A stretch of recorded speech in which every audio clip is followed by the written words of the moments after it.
everyone, thanks for coming. Today we have Maddy Kelman to talk about homestead hot sauce, so give her a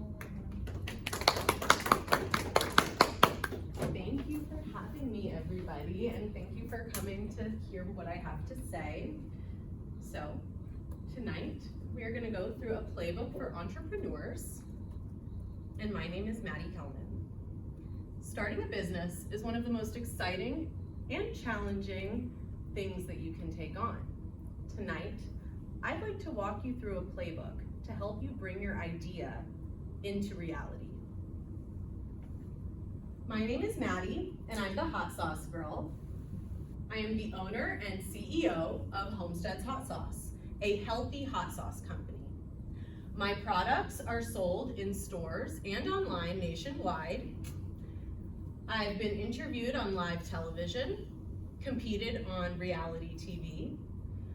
Homestead's Hot Sauce has been featured in numerous publications, including Veg Out Magazine, Time Out California, Inside Business Now, and in addition to that, I have some other credits like Cover Models and New York Fashion Week under my belt. But like yourselves, I started out here at Flagler College. I was class of 2014 and graduated with a BFA in theater arts. So, to break the ice, I would like to tell you a little funny story about what it was like getting started with my hot sauce company. And in the beginning, I really had no idea what I was doing. I was flying by the seat of my pants and just figuring it out as I went along. And in the early days, when we had to figure out recipes, my husband and I were doing, little batches here and there, testing out different types of chilies with different ingredients and levels of sodium. Finally, when we settled on one that we thought was perfect, we were ready to test it on scale.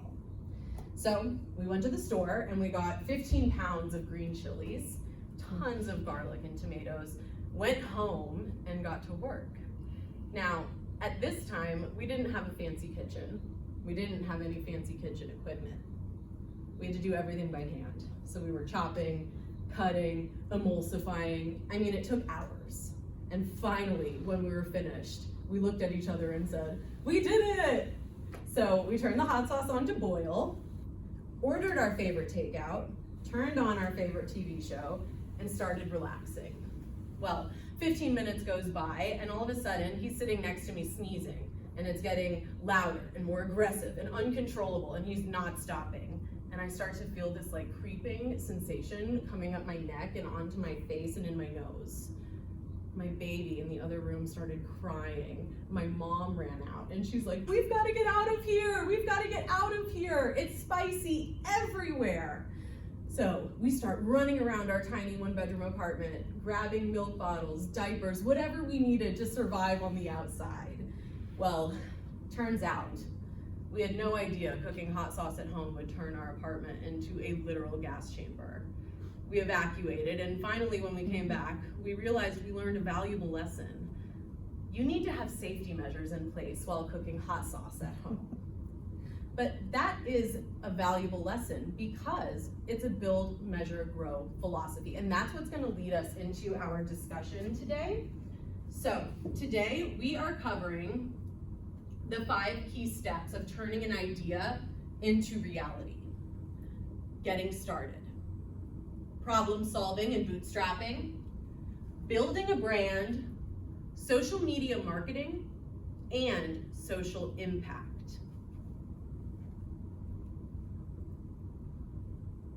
Let's start up. Every business starts the same way, with a problem that needs solving. I want you to think about your day-to-day. I want you to retrace your steps. Was there ever a moment where you thought to yourself that if I had this product, or this app, or this service, my life would be easier?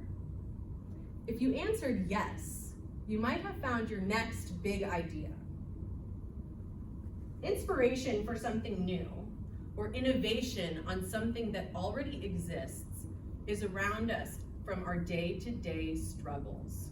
Think about the moments where you felt frustrated or excited. Those are the moments that drive inspiration. Now, Homesteads was born from my own personal health struggles, and it created a mission for me to stand against sugar and artificial ingredients and promote diet inclusivity. Now, I might not be the only person who's thought of this idea. Surely, I know that there are other products out there that don't use processed sugar. But my unique journey and story is what makes it authentic. And at the end of the day, your business needs to be about something you care about deeply, because that passion is going to take you through the hard times. You need to do your research. So before jumping in, analyze your industry. Find gaps in the market and define a target audience. That's niching down. Who are you going to sell your products to? I want you to start speaking directly to that person. Study the competition. Where are they excelling? Where are their sore spots? That research is going to be your advantage. Here's your action step. I want you to write down 3 ways that your product or service solves a problem better than what's out there. And then I want you to write down what makes you unique. For example, are you a veteran? Are you a woman? Are you a pageant winner? These individual characteristics is what sets you apart from the herd. And I want you to lean into that because it will cultivate community around your brand. And those community members are going to be your first clients or customers.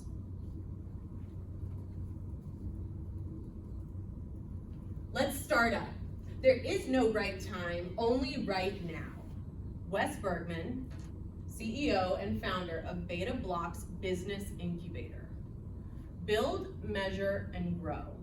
This is start small, test your idea, and learn from your mistakes. In the beginning, you probably won't have the cash flow. You probably won't have the education in some cases, and that's okay. The biggest reason that startups fail isn't because a product is bad or a service sucks. The biggest reason that startups fail is failure to launch. So my advice is to start small, do it fast, and do it now. When we were testing our recipes in the early days, we got feedback from our neighbors, from our friends, and from our family.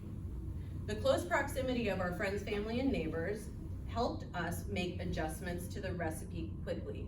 Too salty? Okay, we can fix that fast. Is it too spicy for the average person? Okay, we can do that, we can fix it.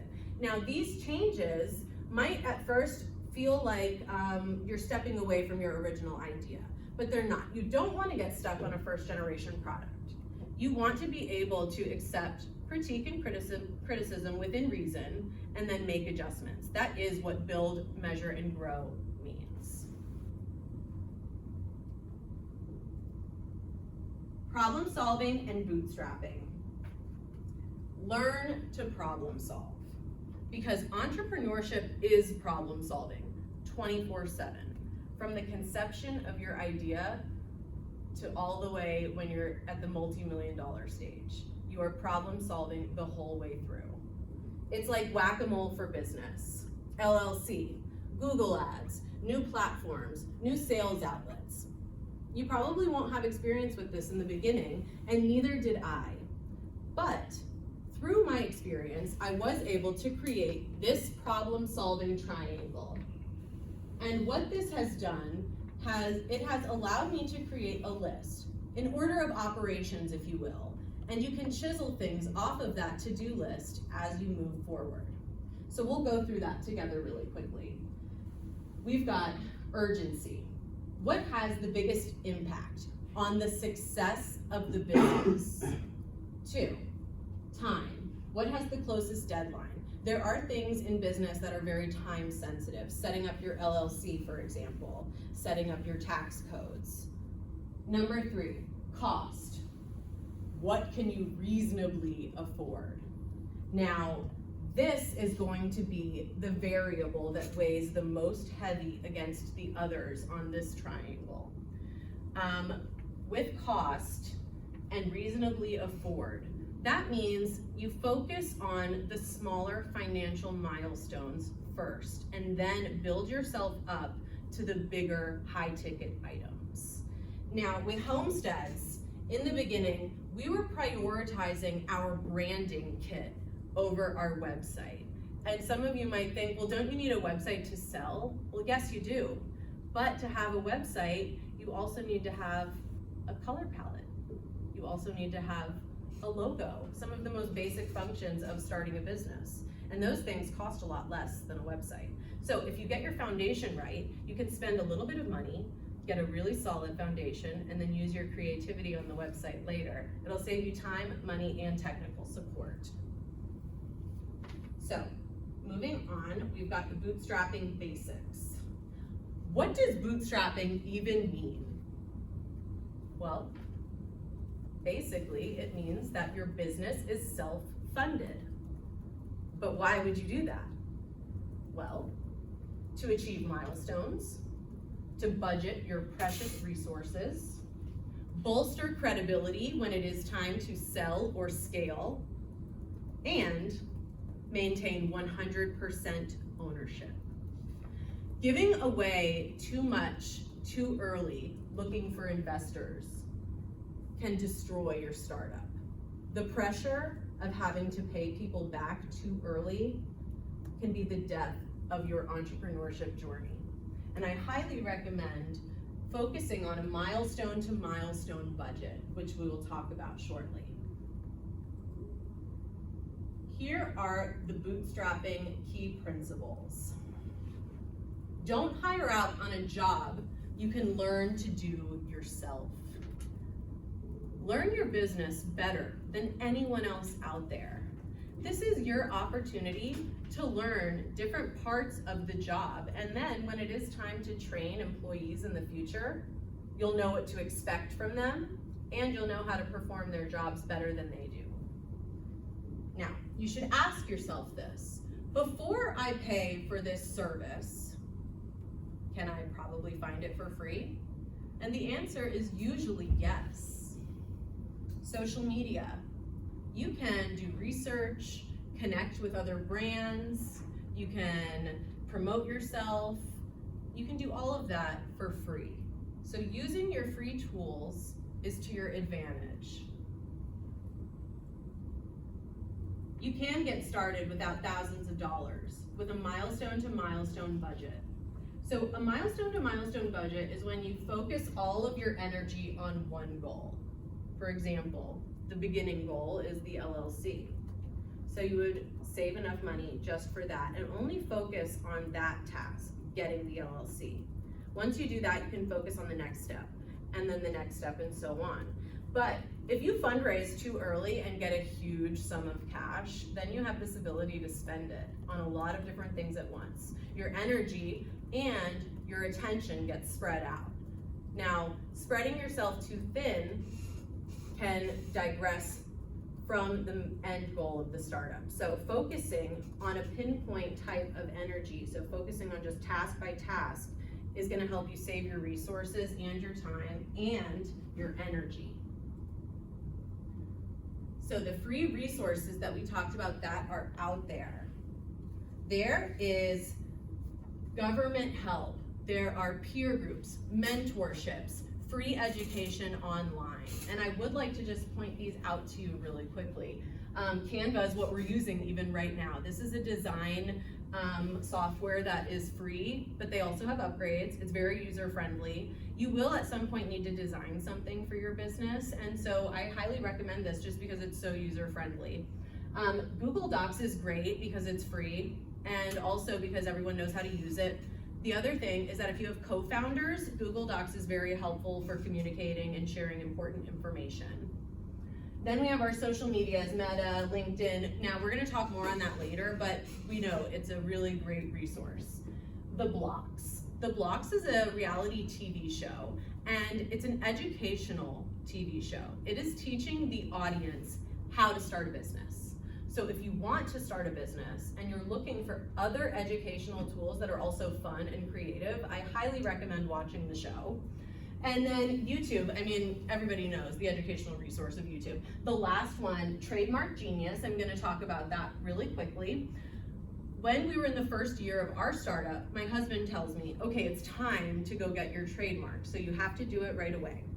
And so I go on Google and I say, trademark lawyers, and I make a few calls. Basically what they wanted was $5,000 on a 12 to 18 month timeline, and they wanted 50% down to start work. Well, in the beginning, we really did not have money like that. So I knew it wasn't happening. I tell my husband, his name's Andre, I tell Andre, okay, we're gonna have to circle back to this because we can't afford it right now. He told me, no, Maddy, you need to figure it out because someone could steal our brand from right underneath us. So I go back to Google, and this time I say, how do I file my own trademark? This time, I got a few resources. Trademark Genius helped guide me through the process at a fraction of the cost and a fraction of the time. Just to put it in perspective, I paid $500 flat versus $5,000, and I got it in 9 months instead of the 12 to 18. Sometimes doing it yourself is better. Umbrella Local Heroes, I'll just mention this because this is really exciting. They are a PR company that offers free and low-cost PR specifically for small business owners and entrepreneurs. Okay, this is the fun part now. Building a brand. Let's talk about branding. A brand is not your logo. It's not your fonts. It's not your color palette. Sure, all of those things are part of it, but they're just tools in your toolkit to evoke feelings and emotions. A brand is how people feel when they think of your business. That feeling, that gut reaction, that trust. That's your brand. Now, your mission and your values and your message, they all need to be in sync. Because if they're not, something is gonna feel off to your audience, or worse, inauthentic. So, how do we trigger emotions to make brands stick? Well, you identify 2 core values that will guide your brand. Things like sustainability, all natural. Those are the types of things and values to build on your brand. With homesteads, we wanted a farm to table aesthetic. So we knew that we wanted to trigger emotions of nostalgia for home cooked meals. So everything we did when it came to branding revolved around that idea, from the name to the colors, even our website design. Creating the cohesive look. Recognition and trust equals successful branding. But how do you get recognized? Through repetition. You can repeat the same color palettes, the same logos, the same fonts, even the same copywriting language, which we'll talk about in just a minute. You want people to scroll on social media and see your post and know that it's your brand right away, without having to see anything, without having to see your name. And we call that instant recognition. So here's how you do that. Repeat the same logo and color palette and fonts, and save the rebrands for later. It's too confusing for your audience right now. And copywriting. I just want to talk about what this word means really quickly because I think we all have an old vocab word for copywriting. I want you to just forget about what you think that word means, like kind of FBI warnings on videotapes and stuff. It's not that. Copywriting is the voice that speaks for your brand, and it needs to sound like one person. So whether you're writing a caption on Instagram, or describing a video on YouTube, or writing an email subscription letter to your customers. It all needs to flow and sound like the same voice. And here's another way you can do that. Oh, I skipped ahead, sorry. So basically, going back to the copywriting, with consistent language, consistent color palettes, you create reliability and trust. Okay, I even saw Harry Potter posts on the hallway as I came in, so I know that we're all familiar with this poster. The reason why I'm bringing it up today is because this made branding history when it came out. So as we all know, Harry Potter is super iconic. When this poster came out, it was so globally recognized that it didn't even need any of the classic markings of a movie poster. Nowhere do you see the title of the movie, or even the words Harry Potter. You don't see the actors' names, nothing. It just says it all ends in 7:15. But because of the font, the color palette, the faces of the actors, how globally recognized Harry Potter's brand became, it didn't need any of that. And that's why this movie poster is iconic in branding history. Instant recognition, that's the goal. That is successful branding. Okay, people don't just buy products anymore, they buy stories. Think about the brand Stanley Cup. Do we all know that one?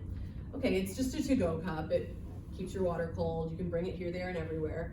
But really, they're not selling the cup. They're selling the story. They're selling the emotional connection. So what they're saying is, are you a pool mom? Then you need a Stanley Cup. Are you an adventurer? Then you need a Stanley Cup. It's the emotional connection that a consumer has to the brand that makes them buy.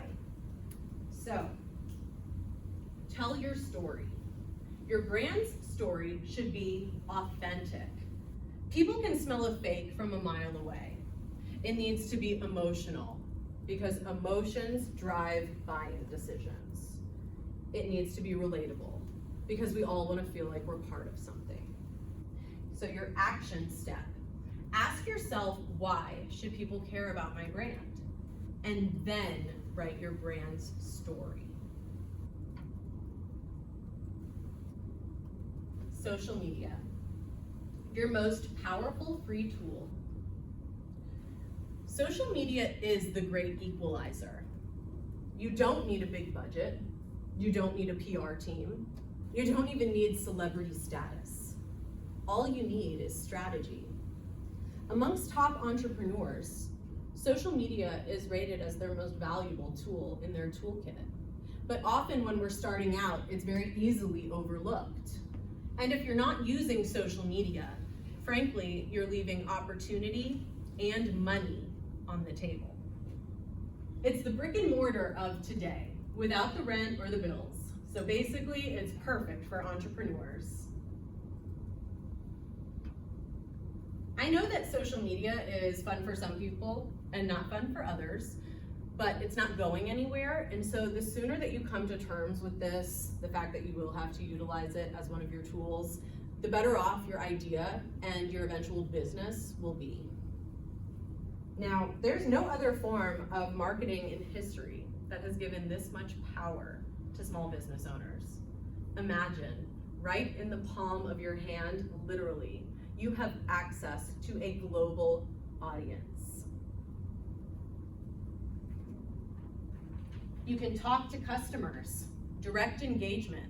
You can answer their questions, their comments, and when people have that engagement, they feel seen, and when they're seen, they stick around. Brand credibility. How many of us have Googled a business and saw that they didn't have any reviews, or maybe one review, and then they clicked on their social media and they didn't have a Facebook, or maybe they did, but it was like one kind of okay post, and you thought to yourself, I'll keep looking. That's an example right there of brand credibility, of how social media can make or break you with customers. Also, we've got lead generation, referrals, and UGC. UGC is user-generated content. Basically, it's a circle of free advertisement for business owners. User-generated content is when someone like ourselves goes somewhere and uses a service or buys a product and we love it, we take a picture of it, we post it. Well, that right there is free advertisement for small business owners, and we love it. Social media can feel overwhelming. I know that you probably see a lot of really cool small businesses on Instagram doing it. They're here on Instagram, YouTube, TikTok. I mean, the list goes on. There's Lemonade now. But that's okay. You can start where you are. Just pick one platform and get to work. And this is called the bowling pin strategy. Basically, you don't need to be everywhere all at once right away. I want you to imagine a bowling pin lane and the pins at the end in that beautiful triangle with one in the front and the rest behind. And when you throw your ball, you knock one down and then the next and the next. You can apply this strategy to everything you do in business, whether that's a milestone to milestone budget, whether that's social media or other tasks ahead of you. Think of things as a bowling pin and you just hit one down and they knock the rest. You get good at one and then you set up a profile on another platform and another and another. Then 9 months later or so, you are everywhere and it wasn't overwhelming, it wasn't super stressful, you managed it. Now that you've picked a platform, you're probably wondering, what do I post? And here's a hint. Do not make it all about sales. You want to follow the 80-20 rule. Because if every post is buy my this, shop my that, link in bio, people are just gonna scroll right past you. It's our nature. We don't like commercials. We always skip to the next song on the radio when the commercial comes on. And the reason why is because the music provides value. So, you want to provide value on their timeline. 80% value posts, 20% promotional. You want to share your stories, your messy BTS. You want to post recipes, teach them something, give them something for free. And then when it is time for that 20% promotional post, they'll be ready to receive it. Now that you have gotten used to posting, you can start fluctuating the styles of post. So the way you do that is with carousels, static posts, long form and short form reels. And you can do that with recipes, behind the scenes, education, pack and order with me. And once you do this, it'll become a posting schedule. You'll start posting at the same time every day, and then it'll get a lot easier because it becomes a wheel that just rolls on its own. You'll have to keep up with it, but you won't be spending all your time creating content and responding to content, which is really important to have more free time. Okay, now it's time to grow on social media. Get more followers, more audience members. So you host giveaways. Giveaways are really good for expanding your growth, expanding your audience, and getting new followers. It creates attention for your brand. Leverage collaborations and partnerships. Collaborations open up new audiences, and especially if you find a partner to collaborate with that doesn't already run in your same circle. Maybe someone from another state even would be really ideal. Then you cross-post your content. For example, once you do get multiple platforms running, you can take a post from TikTok and then repurpose it on Instagram. And then include in your call to action to go follow you on your other platform. This helps save time so you're not creating a ton of original content across many, many platforms. But also it is alerting your audience that you have a story to tell in other places and they can follow you there. It generates more followers and eventually more customers. Social media is your digital storefront. It's the new brick and mortar of today.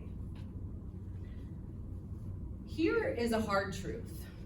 If your business is all about making money, you're doing it wrong. You see, people don't just want to buy a product. They want to support a business that stands for something. Think about the companies that you love supporting and buying from. It's probably because there's something about their mission and their values that align with your own. Consumers are more conscious than ever, and they're not just asking, what do you sell? They're asking, what do you stand for? And if you answer that question with confidence, you'll build a customer base and a movement. So ask yourself this: what social cause aligns with my business? It shouldn't be random. How does it tie into my story? It needs to feel authentic. It's not about bolstering credibility or writing a check. It's about showing up for the community and building connections. So, what does that look like? Give back to your community. Giving back does not need to be big to be meaningful. A lot of business owners hesitate early on because they haven't turned any profit or revenue and they think, ooh, I can't afford this. But the thing is that you can do small movements over time that start to add up. And believe me, people will take notice. You can donate products or services, discounts, volunteer representing your brand, wear your logo on your shirt and go help out somewhere. People will see that. And amplify your message. If you're doing good in the world, talk about it. And I know that it feels like, ooh, really awkward, or maybe like you're bragging, but here's the thing. When you're doing it to inspire others, it's not bragging. It's a call to action. You want to show people what kind of founder you are and what kind of business they're going to support. And so, share your stories and your testimonials. Host an event or go to an event that aligns with your business causes. You can lead with purpose and attract people to your cause, and those people will eventually support you in your mission through the ups and downs of your business. The next multimillionaire could be in this room right now. Why not you? Inspiration is all around us. The difference between dreamers and doers is action. Ideas, they don't just come from tech hubs and boardrooms. They come from the day-to-day struggles of a stay-at-home mom, just trying to feed her kids healthier food. Or on your way to class when you see something and think, oh, I can make that better. Or when you watch the news and think, we can do better. These moments, they matter. Because every business starts the same way. With a person who saw a problem and said, I'm going to fix it. You have everything you need at your fingertips. My only question to you is, what are you waiting for? Thank you.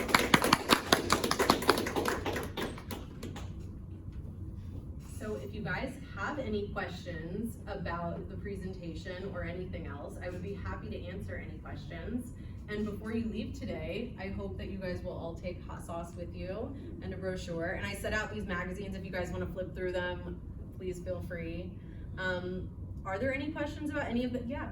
Yeah, so in terms of, I guess, I don't know, my perspective really changed when you were talking about like authenticity and emotional connection to a certain brand. What was that aha moment like for you? Because I realized like with the Stanley or something, or like, oh, that's a knockoff. But if a product accomplishes the same thing, then essentially they're equally valid other than that emotional connection you're referring to. So yeah, what was your aha moment for that, or what made you understand that? That's a good question. So as you know, we are dealing with heavily saturated markets. I look around this room right now and I see other to-go cups here right now even. And there's no difference in hot sauce. Every day, new hot sauce companies are popping up left and right. My aha moment was when I realized that people weren't going to just care about my product because it's good. My aha moment came when I understood that to get people to care about my product, I needed to get them to care about me. And so that's when my branding story really begun. I understood that having a good product is not even half the battle. telling a good story, that's what sells a product. That's what makes the difference between a Stanley Cup and, you know, another brand that I don't know the name of, for example. So yeah, the aha moment really comes when you realize that you have to set yourself apart from the herd, because there are a lot of businesses popping up, like I said. Good question. Yes? So it seems like from the get-go you were set on starting your own business, but why hot sauce? So when I started my journey as a business owner, I'll be honest with you, I didn't always know that this was gonna be my path. As you guys know, I was not a business major, I was a theater student. So actually I was hoping to land on the performing arts trajectory. It changed to business when I realized that my own health struggles during my pregnancy, I wasn't alone, that there were a lot of people also struggling. So I knew that I wanted to create a food product that I could stand behind against processed sugar and promoting diet inclusivity. But why hot sauce? I love it. When I travel, I literally buy a bottle of hot sauce everywhere I go, whether it's another country, another state, another town, I'm buying a local hot sauce all the time. So that's why I originally landed on hot sauce, is because I literally love it. And as we talked about, passion is important for your business. You gotta love it, because there are some dark, hard times, you know, you go up and down in business. Yeah, it's fun. Anything else? Yes. What's your day-to-day life look It's pretty busy. I do have 2 kids at home, so I'm juggling entrepreneurship with parenthood, like most of you will, and married life. So it's juggling a household. So I do wake up very early in order to get work done. For example, I do wake up at 5 a.m. before my children, usually wake up at 7, so that I have 2 hours to create content in secret and quiet without being disturbed. I do my content creation in the morning from 5 to 7 and set up my posting schedule for the week or 2 weeks ahead. When I'm lucky, I can get a whole month ahead, and then my free time opens up a lot. And then from 7 to 9, I take care of the kids, get them dropped off to school, fed, you know. And then I come home at 9 and I check my website, my Amazon and other e-commerce platforms, and I fulfill orders. Then I usually take those orders directly to the post office or Postman Joe. After that, it's usually time to do some dusting up on social media or websites, or returning emails, checking up with customers, restocking retail shelves and things like that. And then at 2 o'clock I pick up my kids, so I hope I get everything done by then. And then it's kind of just mom life after that. That's the day-to-day, really. Yeah, it's nice. I get to make my own schedule, and you know, I choose to wake up at 5 a.m. to get the work done, so that I'm not, you know, working on my phone when they're around. Any other questions? Do you think that, or I mean, well, so it sounds like, I mean, you alluded to, you had some pretty difficult time in terms of growing your business or whatnot, Yes. but I mean, do you think without an external force driving you, like your family, your children, anything like that, do you think you would still have been able to accomplish something like this? You know, I don't. I do think that I had a mindset shift when I became a parent. I became hyper aware of the types of foods we were eating. My husband has diabetes in his family, which kind of contributed to that a little bit, and that definitely helped my determination to succeed, let's say. When I was a college student like yourselves, I also, you know, was young and liked to have fun, and so I carried that through into adulthood also. There was, you know, ups and downs, just like life happens, and when I became a mom, things changed. I really did decide to put childish things behind and create a legacy that I can pass on. So yes, that's true. I think that parenthood did change me.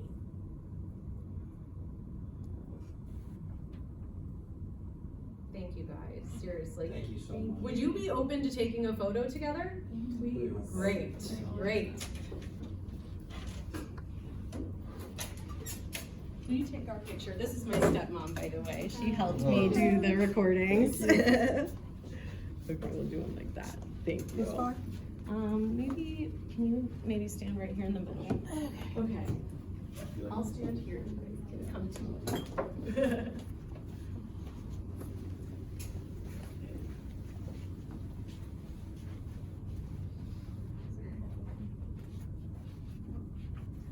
We need more course. I was gonna say, we can get a couple people on this side too, or we can move you down to the middle. Oh yeah, you're tall, you can definitely.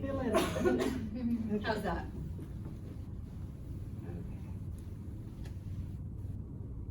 We all gonna smile. Hot sauce. I got one. Hold on. Should we make sure the projector's not over our faces? Oh my god, I forgot about that. Oh yeah, thank you. Oh, you guys are loud, yeah. Okay, thanks Naomi. Oh my god. Just give us a few. Great. It's giving Coachella. Okay. Okay. Let's see, hot sauce. Hot sauce. Hot sauce. Okay. Thank Okay. you. Check this out. Okay guys, so please feel free to take a look at the magazines, take a brochure, take a hot sauce, alright? No, actually, there's two different kinds. Battle pepper is hotter than Inferno, and I didn't bring equal amounts, I'm sorry, I thought one box was a different one. My favorite is Inferno, for sure. I think it's really good. Is this like the basic? You just did a product test. Okay. Is this Sorry, like go. star people on, or like, I know Battle Pepper's your favorite, so now I'm kinda tempted to take this one. Yeah, Which do one it. you think? Yeah, definitely take it. Definitely. Okay. Yes. And I actually was lucky enough to go to school with the manager of Flagler's Legacy, Okay. and so I got I'm our gonna try products this out there. too. Oh, that's fantastic. I was gonna say, it's great that you're doing this, you know, we're just like some kids in the room, but it's really nice to have you as a resource because, you know, I don't have any wisdom. You know, I'm 20 years old, I'm just like, Well, you can connect with me. Do you guys? I wrote that in your Okay, great. Yeah, I wrote that definitely. right. Yeah. Okay. But I'll actually be the president's club next year, so we'll see if I Oh, can make some great. sort So of you have a like business idea. hot sauce challenges or something. That would be I don't know, great. we'll figure it out. Well, I We'll know that boost next year, engagements. you guys have, there's like a business pitch competition, so I'll be Yeah. doing that. Oh, will you be doing that or you'll just be like around? I think I'm gonna be one of the judges. Alright, this is good, I can ingratiate myself beforehand. What? Yeah, she's gonna be the Lionsgate judge. Oh, Yes. Lions Cage, yeah. Yeah, I think you participated this past year. Yeah, no, this year coming. Oh, Yes, sorry. this year, I guess, Yeah. yeah. You're going to do another video on top of market? Dude, I'm excited, I actually like really enjoy that. You did the pitch? I always buy houses from there as well. But if you do the video, just watch it as market. Oh. They are too. Right. I'm so starving. I mean, it's just Eat some tomorrow. tomorrow. Oh, whatever you eat, throw some hot give you a sauce full on order, but I gotta get my stuff. Yeah, that's fine. Okay, but I'll participate again. Sounds Thank good. you guys, thank you, yes, thank you, yes. I did make sure one. Yes, take one, take it, yes. I made this with Canva, it's so simple. Really? And it's a woman-owned business, so I like talking about Canva, yeah. Yeah, of course, thank you guys, I appreciate you taking time out of your schedule. I'm using Canva every day. Oh, yeah, every day. Like I have one page I Canva free account. Yes, It's so it's so user-friendly. It's so easy. Yeah. And Canva, even they do printing on Canva. Yeah. So Yeah, it's same. so easy. I really appreciate you Oh, taking time. I mean, absolutely. you said thank us for taking our time out of our schedules, but I mean, like, that's so silly. Like, you're a mother too, you're a business owner, like, that is incredible. And you're literally so much more successful than so many people that are your same age. So, like, Aw, thank you so much for your time. I Thank genuinely you. respect you, and if I like your sauce, I will buy more with my Yes, and pennies. follow me online so we can I stay will. connected. Yeah, I will. because Thank you so truly, much. anything you guys need, I'm happy. Reach out. You have my Thank you. Thank you so much. Awesome. Thanks. Okay, so this is Fashion Week. So cool, yeah, and you know what? I think I'm gonna do it in September also. Yeah, it'll be really fun and cool. Is that like your side hobby? Yeah, it is. You know, theater was my original passion, and so being able to leverage my business into kind of this journey back into television is kind of, you know, really special to me. That's so awesome. Yes, and I've been able to That's leverage every opportunity. So fun. Thank Maddie, you. the hot sauce. Love it. Thank Thank you. So good. Yes, Oh my good, God. great. These boots are like your logo. Yes, so this is part of my branding. Remember, you repeat. Yeah. So when people see me, they know it's Yeah. me. And actually, I'll just let you guys know, when my season drops on the blocks, it's gonna be in like 4 or 5 weeks. I'll let you know. I'll Oh my send you a gosh, message we're so you gonna guys watch. can watch like the episode. Yeah, we'll watch. You'll be able to watch it and know who I am amongst the hundreds of entrepreneurs because I'm the only one in red boots. And when you did the table, you were wearing yellow and red boots too. and I was Yes, so that is my uniform. I have a Homesteads kind of uniform. That's It's so yellow cool. on top, red boots, you know, like, and "That's smart." Thank you. And you know where I got that idea from? Now it's not like it's an original idea. Of course, in branding and personal branding, this kind of concept is pretty common. We see it in musicians like Olivia Rodrigo using that iconic purple over and over. Yeah. Okay, so, but actually, when I started the show for the blocks, I knew that I wanted to have like a Hunger Games element. You know, like how Katniss had her Mockingjay pin and the audience could know that it was her. So the boots were like my Mockingjay pin. And so I went into it thinking like, I want my family to be able to recognize me when there's like a lot of people. That's so smart. And that's just like kind of where the idea came from. That's so smart. Hunger Games. it. Thanks. And listen, anything you guys, if you guys end up coming to New York or have business ideas and you want to talk to me, like I'm super open to that. We love it. Thank you Yeah. so much. Of course. Hopefully we'll see you again. Thank you so much. I'll be Thank back for you. sure. Thank you guys. Thank you so I'm much. about to try this out on some Oh chicken. yeah. we're watching a Woo! Awesome. Enjoy you guys.